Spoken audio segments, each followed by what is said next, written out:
باب ایک حدیث نمبر 2 حدثنا عبد الله بن يوسف قال أخبرنا مالك عن هشام بن عروة عن أبيه عن عائشة أم المؤمنين رضي الله عنها أن الحارث بن هشام رضي الله عنه سأل رسول الله صلى الله عليه وسلم فقال يا رسول الله كيف يأتيك الوحي؟ فقال رسول الله صلى الله عليه وسلم أحيانا يأتيني مثل صلصلة الجرس وهو أشد علي فيبصم عني وقد وعيت عنه ما قال وأحيانا يتمثل لي الملك رجلا فيكلمني فأعي ما يقول. قالت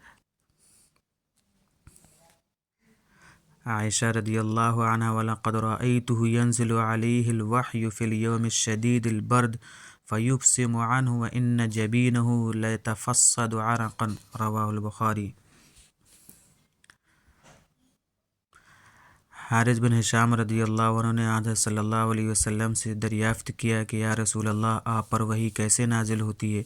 آپ صلی اللہ علیہ وسلم فرمایا کہ وحی نازل ہوتے وقت کبھی مجھ کو گھنٹی کی سی آواز محسوس ہوتی ہے اور وحی کی یہ کیفیت مجھ پر بہت شاک گزرتی ہے۔ جب یہ کیفیت ختم ہوتی ہے تو میرے دل و دماغ پر اس فرشتے کے ذریعے نازل شدہ وحی محفوظ ہو جاتی ہے، اور کسی وقت ایسا ہوتا ہے کہ فرشتہ بشکل انسان میرے پاس آتا ہے اور مجھ سے کلام کرتا ہے، بس میں اس کا کہا ہوا یاد رکھ لیتا ہوں۔ حضرت عائشہ رضی اللہ عنہا کا بیان ہے کہ میں نے سخت کڑاکے کی سردی میں حضرت صلی اللہ علیہ وسلم کو دیکھا ہے کہ آپ صلی اللہ علیہ وسلم پر وحی نازل ہوئی، اور جب اس کا سلسلہ موقوف ہوا تو آپ صلی اللہ علیہ وسلم کی پیشانی پسینے سے سرابور تھی۔